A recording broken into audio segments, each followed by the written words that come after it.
Semangat pagi sahabat Jejak Sepatu Planters. Bertemu kembali di channel Jejak Sepatu Planters. Setelah 1 minggu tidak ada buat konten karena berbagai kesibukan, termasuk salah satu kesibukan mempersiapkan bahan untuk webinar tentang strategi pemupukan di kala harga pupuk melambung tinggi. Dan pada pertemuan kali ini kita akan membahas tentang apakah kita mau pupuk TSP atau RP, ya. Jadi triple super fosfat atau rock fosfat, bukan tanggapan sepatu planters atau retorika planters, tetapi triple super fosfat dan rock fosfat, di mana seperti kita ketahui kedua pupuk ini merupakan pupuk yang umum dijumpai di pasaran, yang juga mengandung hara esensial bagi tanaman kelapa sawit kita. Nah, kenapa perlu kita bandingkan? Karena sebelum memupuk atau pada saat memupuk, sebaiknya kita memahami kandungan apa yang ada di dalam pupuk yang kita berikan dan bagaimana ketersediaannya serta bagaimana sifatnya. Nah, kita mulai dengan triple super fosfat atau TSP. TSP itu mengandung 46% P2O5, di mana salah satu bentuk P yang diserap oleh tanaman adalah dalam bentuk P2O5. Selain P2O5, TSP juga mengandung 20% CaO. Ca dan O juga merupakan unsur esensial bagi tanaman. Dan terdapat 2% sulfur. Sulfur juga masih termasuk hara esensial bagi tanaman. Ya. TSP juga termasuk ke dalam pupuk yang cepat larut, sehingga bisa cepat diserap oleh tanaman, tetapi mempunyai kelemahan yakni agak masam, sehingga aplikasi TSP dapat mempengaruhi kemasaman tanah, ya, dapat menurunkan pH tanah, barangkali disebabkan oleh kandungan sulfurnya. Ya, jadi itu kira-kira karakteristik bagaimana kandungan dan bagaimana sifat daripada TSP. Lalu kita lanjutkan dengan rock fosfat atau RP. RP itu mengandung 27% P2O5. Namun dari 27% P2O5 yang terkandung di dalam, yang tersedia bagi tanaman hanya sekitar 8%. Artinya sisanya sekitar 19-20% masih memerlukan proses berikutnya supaya tersedia dan bisa diserap oleh tanaman. Dan di dalam rock fosfat terdapat 46 sampai dengan 50% CaO, cukup tinggi. Ya, sehingga dengan kandungan Ca yang tinggi ini disinyalir bisa menaikkan pH tanah atau memperbaiki kemasaman tanah. Nah, selain daripada itu, sifat daripada pupuk rock fosfat ini merupakan pupuk yang lambat larut, sehingga ketika diaplikasi hanya sebagian kecil dari nutrisi P2O5 yang langsung bisa diserap oleh tanaman. Jadi lambat larut. Dan ada sifat baiknya, yaitu bersifat netral. Ya, bersifat netral. Seperti kami sampaikan tadi, karena sifatnya yang netral dan Ca-nya yang tinggi, maka bisa memperbaiki kemasaman tanah. Ya.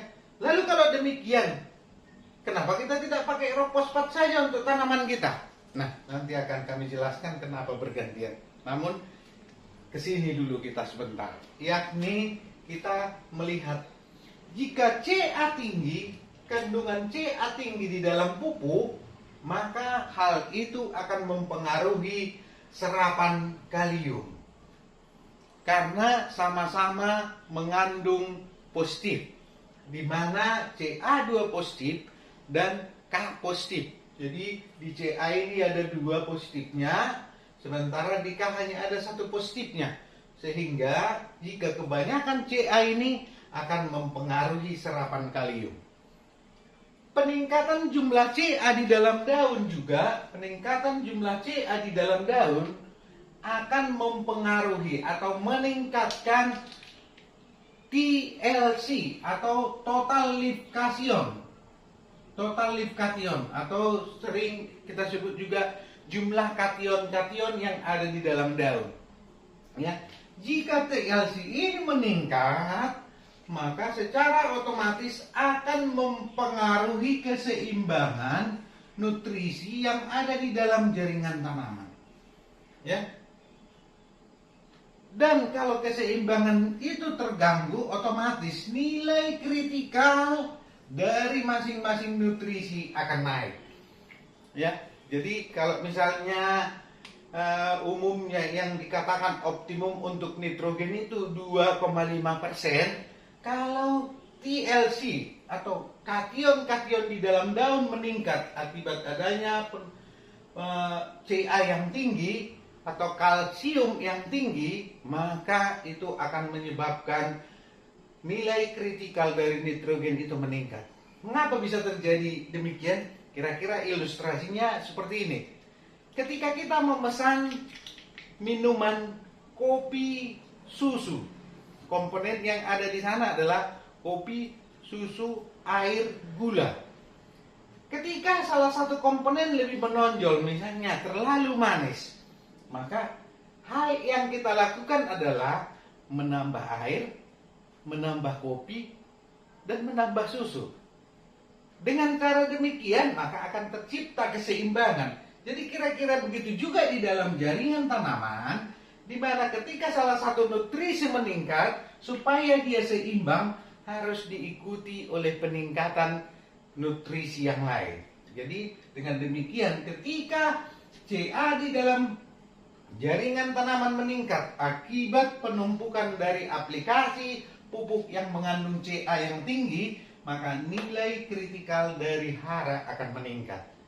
Ya, oleh karena itu, maka kita kembali ke sini.